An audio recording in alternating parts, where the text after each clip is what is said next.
شیطان کا گھر اور اس کے متعلقات۔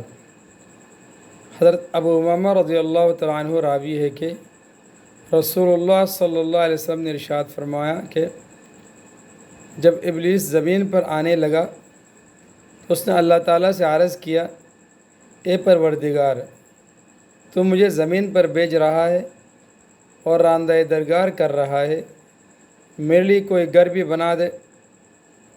اللہ تعالیٰ نے فرمایا، تیرا گھر حمام ہے۔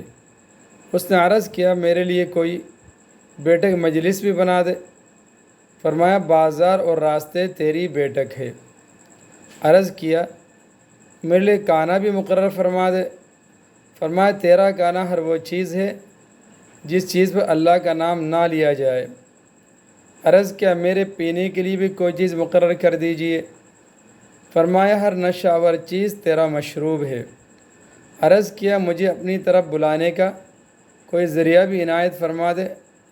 فرمایا، باجے تاشے تیرے مؤذن ہے، باجے تاشے تیرے مؤذن ہے۔ عرض کیا، میرے لیے قرآن یعنی بار بار پڑھی جانے والی چیز بھی بنا دے۔ فرمایا، شعر تیرا قرآن ہے۔ عرض کیا، مجھے کچھ لکھنے کے لیے بھی دے دے۔ فرمایا، گودنا تیری لکھائی ہے، یعنی جسم پر جو